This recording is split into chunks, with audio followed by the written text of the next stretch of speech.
it just hit me like a, frying pan. It's just like, you should run for office.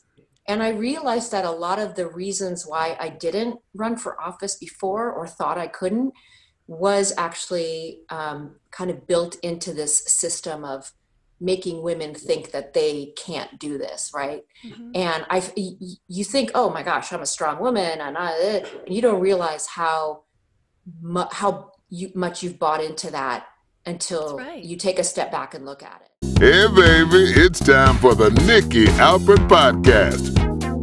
Come on, pull up a chair. We gonna have some fun.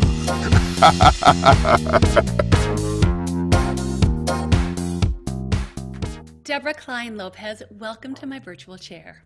Thank you. Great to be here. I am so thrilled that you responded so positively. Sometimes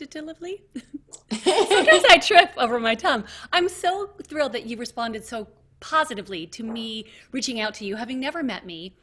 And so, friends, Deborah is a councilwoman in Agoura Hills. And a couple of my friends had reached out to her for some help during the unemployment situation going on, and she was helpful to a lot of people, and her name kept coming up. And I started to Google you and look up stuff, and I found that you got into politics kind of late. Right. And you left being a financial analyst and joined becoming a public servant.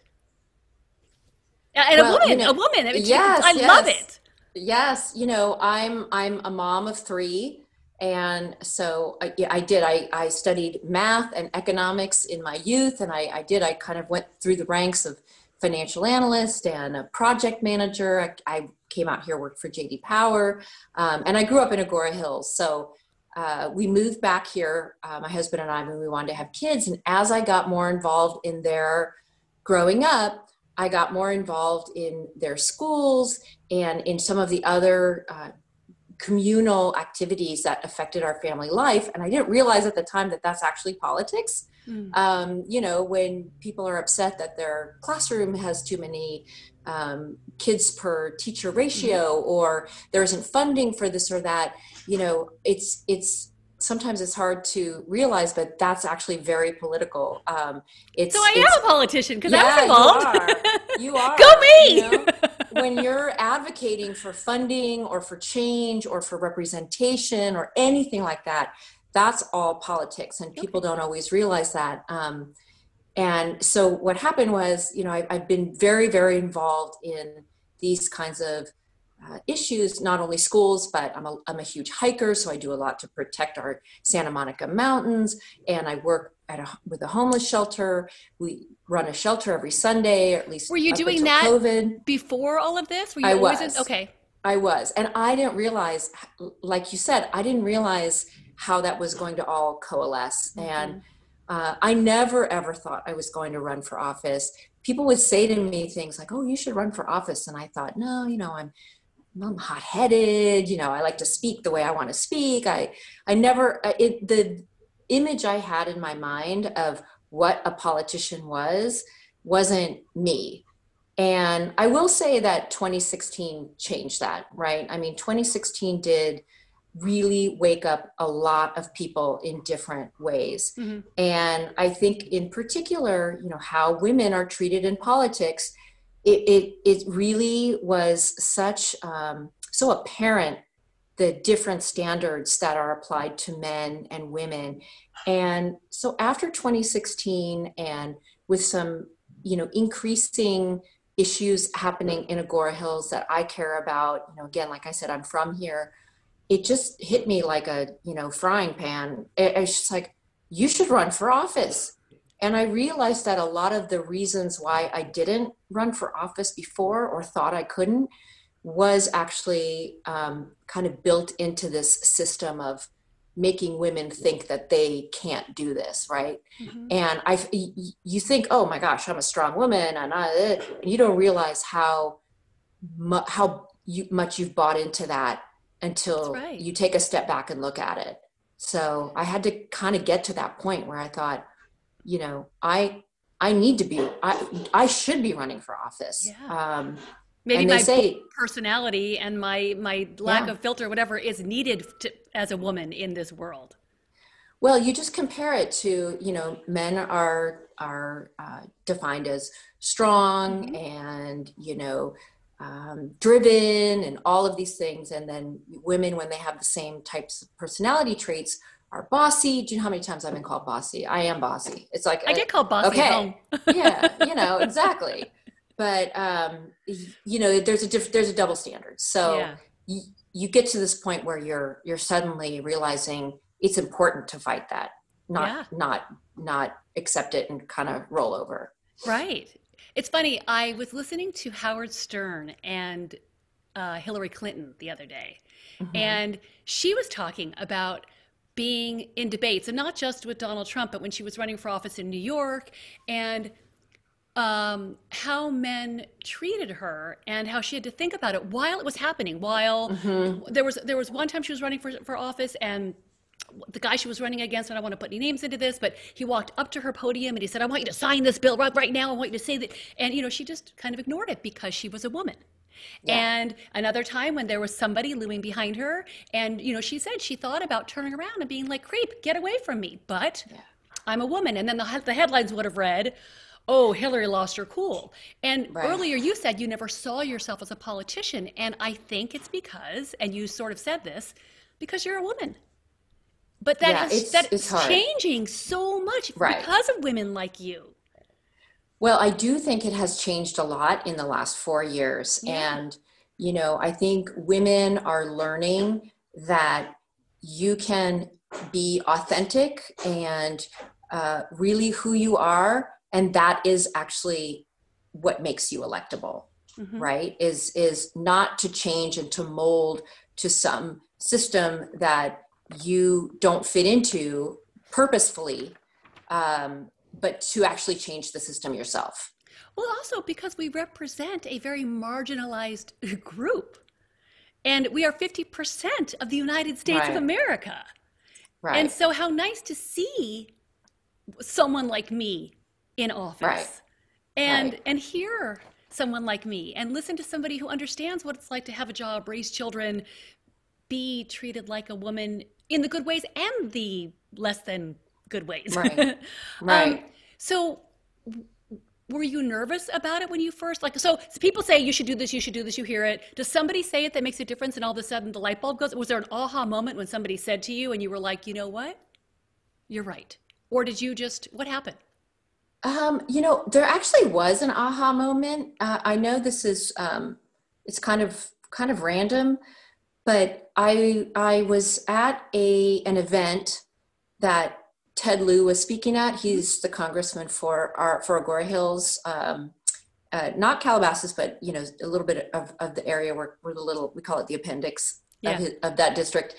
And I went to an event and he was speaking, and it was pretty soon after the 2016 election. And I honestly don't remember what he said, but this was a group of very politically active women. And so I was in this room of women, and it hit me, it really hit me. And I walked out of that meeting kind of in a daze saying, I think I have to do this. I felt the call. I felt the call to action after that speech and had been leading up to that. Right. And again, people had asked me for so many cycles, you should run. And they say women are often asked 7 times before they seriously consider it. And that's probably about what I was at. That's interesting. And I realized there's a reason that people are asking you to run. And that being surrounded by women and hearing that call to action, that was really, truly the aha moment. Mm-hmm. And so that's 2016. You've been in office. It was probably for 2 early years. 20. Yeah. That was probably, I think Siri went off. Hi, Siri. That was probably early 2017 at that point. Okay. So you ran the next election. The next year in 2018. Because because December 4th was your 2-year anniversary, right? Yes. Congratulations on your anniversary of that. Thank you. So I want you to I'm hoping that we can inspire women, maybe the millennials and the generation and the Gen Zs, because that's who's going to have to save the world, right? And so what do you do? So you get this feeling, you're like, okay, I'm going to do it. It's number 7. It's time to go. You have the aha moment. What do you do? Well, one of the things I did, which was really such a critical moment for me, was I applied to a program called Emerge. And Emerge America is this nationwide network that really encourages women to run as themselves. And then they have I don't know, maybe 26, 30 states. California is one of them. So Emerge California has annual training sessions. There's Southern California, Central and Northern California. And every year it's, you have to apply. It's very competitive. And the women who are truly ready to run for office, you join this program, and the program I was with, the cohort I was with, was 21 women. And in general, more than 50% of the women are women of color or LGBT, or, it's not only hard as a woman, but to have a woman and then be an additional, right. Demographic or racial layer to it makes it that much harder for women to get elected. And it was a 5-month program, a full weekend once a month. And typically one day was very nuts and bolts. And it was how to find a treasurer, how to raise money, how to market yourself, what you should have on your mailer, it just super nuts and bolts, and all really taught by women who were in the industry, mail houses that were owned by women, fundraisers that were women. I mean, just amazing women. And then the next day, the Sunday, I stopped wearing makeup because it was all the emotional piece that goes with running for office. And it is, when you run for office, and I would say this is men and women, but particularly harsh for women, your people tear you down. You're fair game. You're public, and there are people out there, they're keyboard warriors. They will tear you down, and they will find everything that they can to really take you down. And hurt you. And make you, ineligible. It's just like they work to crush you, and you have to be ready for that. And so we spent 5 months getting ready for that. And we would, throw insults at each other.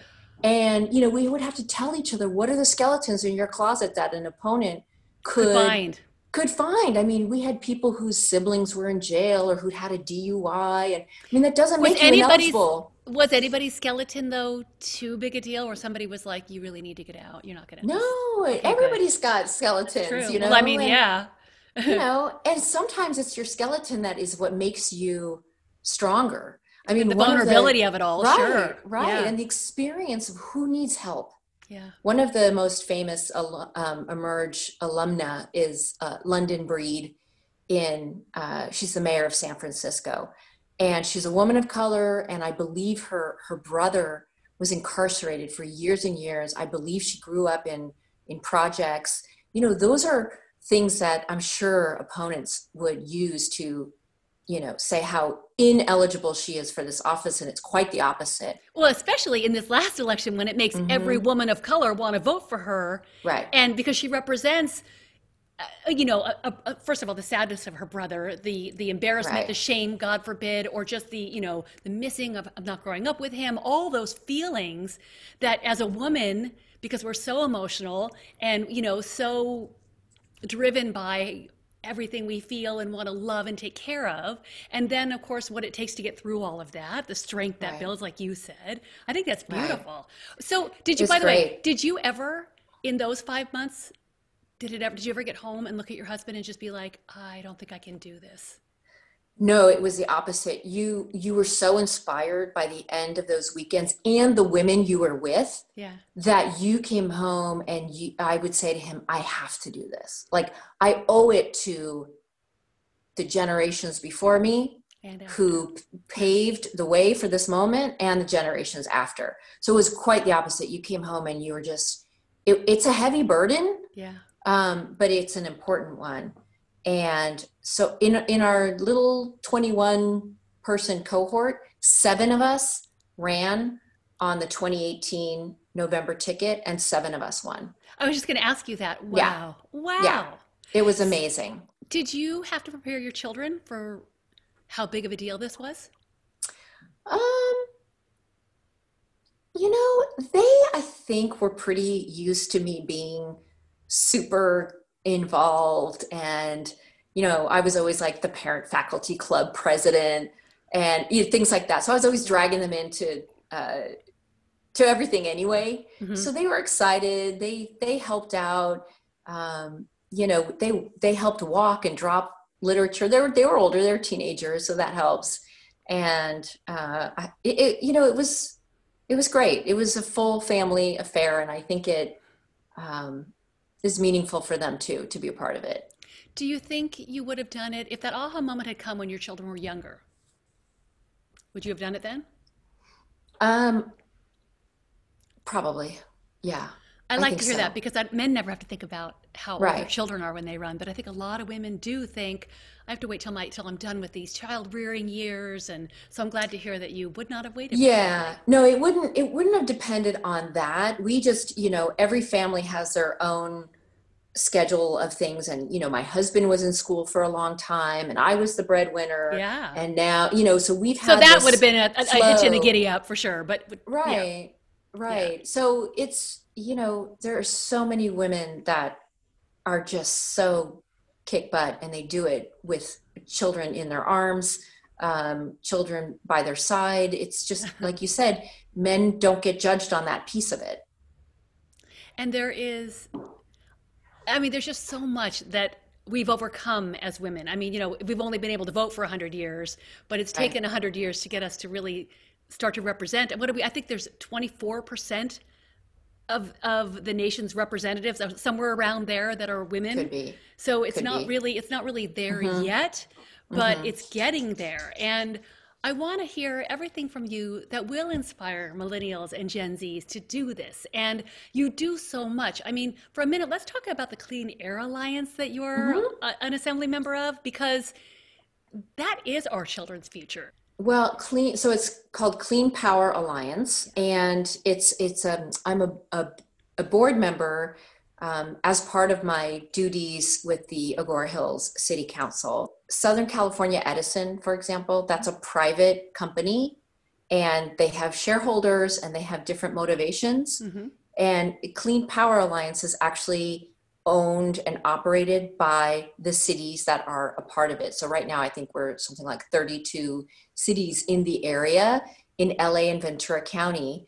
And we are a competitor to Southern California Edison. I love that. And what and what that means is we procure the energy, we produce and purchase the energy like Edison does, right? But we do it, with the motivation of being cleaner and less expensive. Yeah. So our city moved, and Calabasas and a lot of the cities in the area, we all moved to Clean Power Alliance, and our energy is clean. And so for me, I opted up to 100%, and my house is the energy that we're purchasing from Clean Power Alliance. They're purchasing 100% clean energy on our behalf. So solar, wind, hydro, all of the non-greenhouse gas emission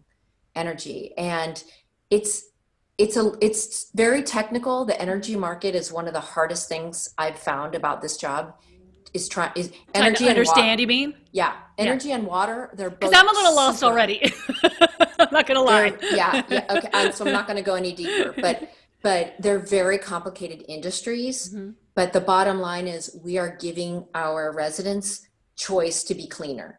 Whereas before it was pretty much a monopoly. Yeah, it was. And they just kept raising the prices over and over and over again. I remember watching all that happen.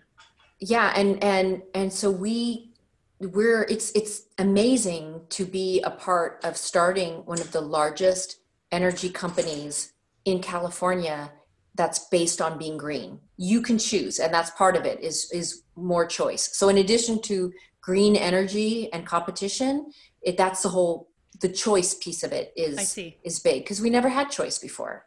Right. So back to your question of what this means to our children is, like you saw, it's already a complicated conversation, and it's a big deal, and it takes years, and it's a lot of it is very technical. But the bottom line is, we as a group of cities have done so much to lower our greenhouse gases in a matter of 2 years. I don't think there's anything else that has made that impact in those 2 years. I mean, we can build bike lanes and we can build wind farms and all of that takes years and land and infrastructure and money. This was like a nearly instant way to reduce our greenhouse gas emissions by a significant amount of money. So I am super proud of that piece of what I do for the council. Right. Are your children interested in politics at all? Well, my daughter, I don't know about politics, but my daughter, my oldest daughter she lives just outside of DC, and she studied environmental science and policy. So that's a pretty. You look kind of proud when you say that. Yeah, exactly. And she's remained in that area. She works for the USDA. She's in grad school for geospatial intelligence. I don't even know what that means, but I'm very proud.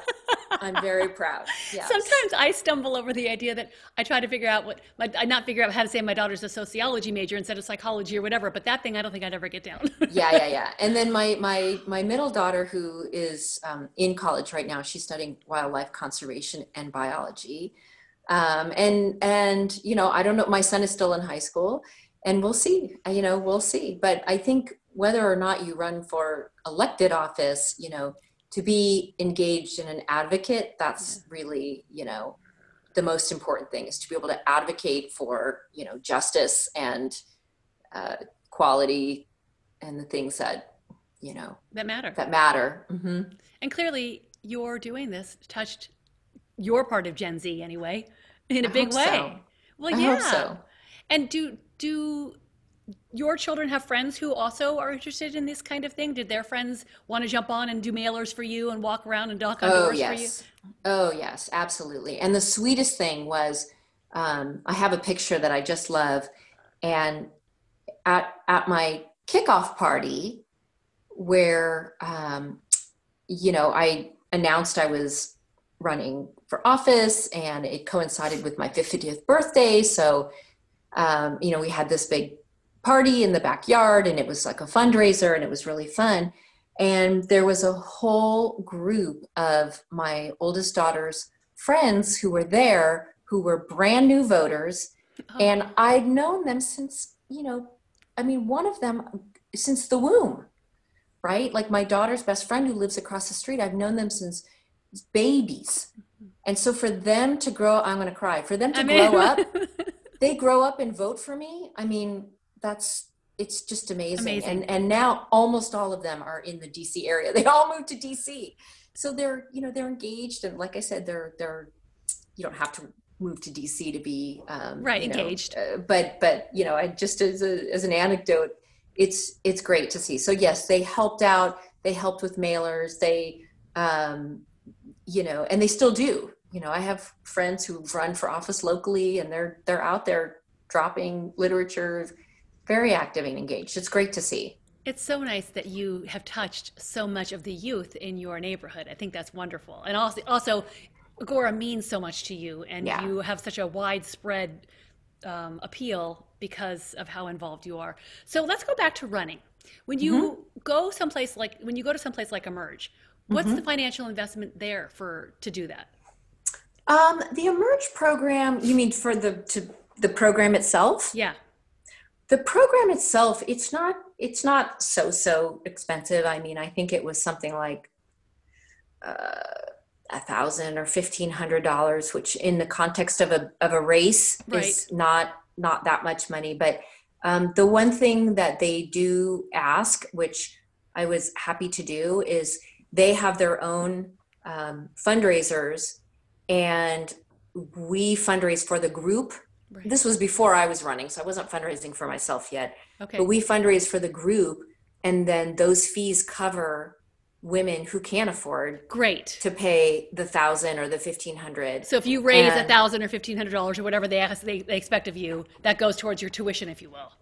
Right. And so I can't remember every. But it's affordable or it's workable. Totally. Okay, so that's great news. It's totally affordable, or there are scholarships if you can't do it. And so we all raise money for the group to be able to reach out to the areas where someone wouldn't have that cash to be able to invest.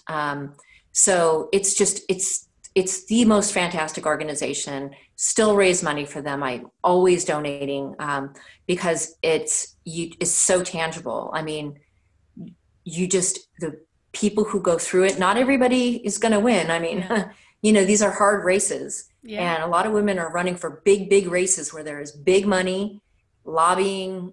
It's tough, but it's just amazing to see, the results of this program. So it is never, you're never turned away because of your financial. That's great to know. Inability. Yeah. And to run for councilwoman, how much money did you have to raise to do something like that? Well, it was interesting because in the old days, the small council races for our towns and for school board and things like that, they were all in the odd years.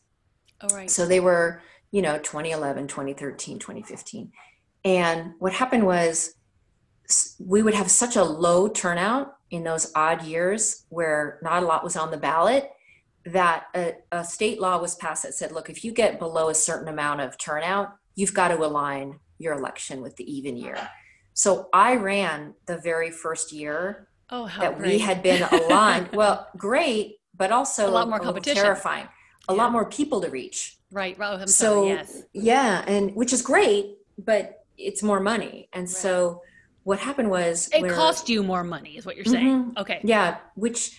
It's great that more people were able to learn about their city council race because it's important. Yeah. And their school board and all the other races that moved over to the even years. So before, you could win a race with probably a couple $1,000, but I raised about $20,000, That's cool. Which for a race is actually not a lot of money, but we're a small town. So it was exciting. It was very exciting, and people were very generous and excited I was running. When we talk about being a councilwoman in a small town like Agoura, what's the average day like for you at work? Well, it's different right now during COVID, for sure. So it's not a full-time job. We're not employees of the city. It's meant to be part-time.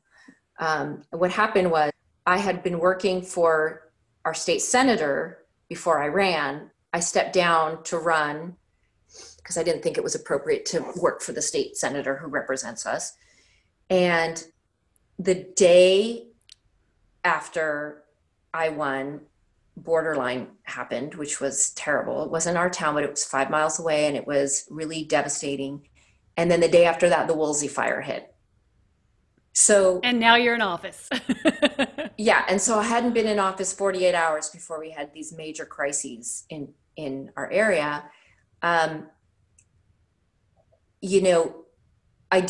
ended up not going back to work right away because I was so overwhelmed with everything that was going on. That I kind of dedicated the first chunk of time. I was lucky enough to be able to do that. And so those first few months, back to your question, it was constant because we were in crisis mode with the Woolsey fire, and we lost a bunch of homes, and some of our historic sites, burned down. We lost a bridge that connected our, pretty much one main road into Old Agoura. I mean, it was so much to do, and it was so much in terms of communicating with our residents. It was a full-time job for the first few months. It was a full-time job as a resident in Calabasas, where for some reason the winds just completely protected where I live. But I can't imagine, because we were packed and ready to go. Mm-hmm. And you're watching the news every 5 minutes. You're calling people to make sure they're okay. You're hearing someone's not okay. You're making sure they can come to your house. And so if for somebody who's not a councilwoman, it was a full-time job. Right. So I can't even imagine. It was bonkers. It really was. And then, but wasn't this year you're I'm adjusting. Go ahead. But wasn't it worse this year?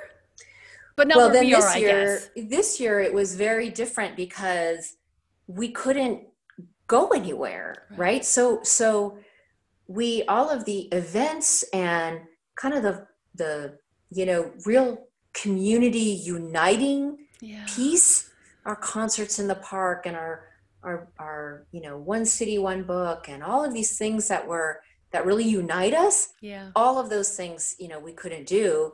And with coronavirus, it was really crazy at the beginning when nobody knew what was going on. And we shut down a little bit before the county, but once the county was on the same page as us, mm-hmm. It wasn't as much work because we don't have the jurisdiction that the county does. It wasn't on your shoulders. So it's been a very odd year. Been a very odd year. And as you know, I went back to work for the state. And now I'm on the assembly side. And so I don't even know how to answer your question of what the day in the life is, because it's so different right now. Yeah. And I hope it goes back to normal, because it's important work. The big work right now is keeping our community safe and updated. But the real fun and community inspiring events are on hold, like so many other things. Yeah. Okay, so we talked about the fact that you said you weren't so sure that going to the next level is state, but you are kind of involved in state because you get it. You've been there. So if without making a commitment to anything, is there ever a day when are there 20% of the days where you think, I might just, do you consider it, or is it really off the table right now because you've got 2 more years and you're committed to this? I would say it's pretty off the table right now, not only because of my personal growth and learning curve. There's a lot of amazing people in our area who I think are very qualified to run for state office. I wouldn't say that, I'm there yet. Maybe I don't know how to get there. I don't know how one gets there, but again, I'm not envisioning myself in that role. And the other thing is that it's a little complicated because Agoura Hills, like I said, is not only the appendix of our congressional district, but also of our assembly district. And so the bulk of our assembly district is like Santa Monica, Beverly Hills. And that's not where my network is. My network is out here. So I just don't think it's in the cards in a lot of ways. Now we're going to be redistricted. If Agoura Hills suddenly becomes the epicenter of this new district, that might be a different story, but I just can't see that happening. So it's just not a particularly viable path for me right now. Okay. But that said, I never thought I'd run for council either. So absolutely, you never know how things play out. I'm a big believer in things playing out organically. And so I don't see that path right now. All right. And I'm not, and I'm not, and I'm not really looking for that path. So if that opens up and suddenly I am the right person, I would absolutely consider that moment, but I don't think that does seem to be how politics works, though, where certain people think of somebody, call Deborah Lopez and say, hey, this is what I'm thinking. How do you feel about it? I mean, when I remember, I told you I was listening to Hillary Clinton talking to Howard Stern and how surprised she was when Obama called her and asked her to be the Secretary of the State. And so maybe, who knows? Maybe Biden will call you next week and ask you to be the Secretary of the State. Maybe. Okay, so let's wrap up with this. What's your favorite thing about being the councilwoman or a councilwoman? Oh, my favorite thing, it has to be just the direct communication with the residents, because, one of the things that has been a very important goal for me is expanding the way we communicate. So, we're a small town. We are used to what we're used to. Things don't change quickly around here. And so, it's taken a while, for example, for Agoura Hills to be have a following on Facebook and Instagram and Twitter. And, change our website domain to be something that people will remember. Agoura Hills City. We used to have this super long, ridiculous government website that nobody could find. And so, one of the things I think that is my favorite thing and that I bring to the table is that, I'm game for just being accessible in all those ways. If you want to write me an email, I'm going to write you back. If you want to, I can attest to that. Yes. If you want to send me a message on Nextdoor, all of these places where our residents are, I try to be. And so that's the most satisfying thing is particularly after, for example, the Woolsey fire, when things were so crazy and nobody knew what was going on and we were evacuated and what is my house? And I heard there's a fire here, there. I mean, this is what I'm saying. Within 2 days of being elected, I was everywhere on social media and I was posting on Nextdoor and Facebook and Twitter and this and that. And people even outside of Agoura were thanking me for these updates because, of course, as a new council member elect, I was in touch with the command center. And so I was able to share all of that information. And that to me is like the greatest service you can give people, is just to be, they want to be heard. They want to be informed. They want to feel safe. And that's when I can do that, or when I can facilitate that, that is the most satisfying part of this, because it's what I want and it's what I've promised people. That sounds beautiful. And by the way, I think that being a woman, and I don't mean to sound anything negative, but I think we are so much better at that anyway. I mean, it is part of our feminine energy to be that communicative and supportive. And, that's not just about crossing your T's and dotting your I's, which it also entails. You made sure that you reached out to every network so you could get to everybody.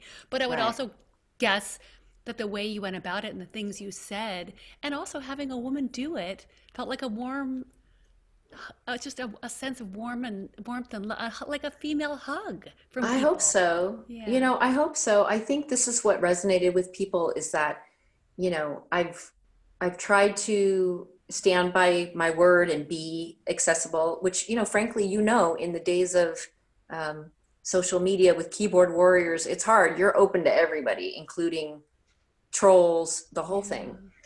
But, I think for the people who actually live here and knowing that I'm from here, I moved here when I was 12. I moved here when I was 12. So I think there's trust, and, even those who don't agree with everything I do or say, there's still that trust that I'm here as for a good reason representative, of our city. And everything you do is for good reason. It's not to be for your own whatever. I think, and of course, filled with a lot of generations that continue to stay there. Oh yeah. So they resonate. That resonates with them too, that you're that way. Yeah, absolutely. I think, I don't live in Agoura, but I certainly know the city well. I could walk there. And I am so inspired by you. And so sweet. It's so true. I can, to be somebody who's never reached out to anybody and to have you email me back like the next day and to agree to sit with me and be a guest on my podcast, which, you know nothing about, but you're willing to talk to me. It is what our representatives should do. They should support everybody. And you do. And so I thank you. I thank you for what you do. I thank you for who you are and for inspiring people, including your own children and your neighbors. And I hope that enough women see this and that you inspire them, because I know that if they reach out to you, you'll write them back. I was just going to say, if there are, any women are in the area who are thinking about running for office or want to get more involved in some way, you send me a message and I'll get you connected for sure. Tell them how to reach you. Oh, Debbie at debbie4agorahills.com. Not the number, spell it out for. Well, thank you for reaching out. And I, like you see, I love to tell the story, and, Sue, very much appreciate that you're willing to put it out there. And I can't wait to see it, to hear your podcast. And if you do run again, I'd love to have you back on. And sure. If you just got a message for women anywhere, you call me. We can do whatever you want to do. I am so thrilled to know you and so grateful for your time. Thank you so much, Deborah Klein Lopez. Thank you.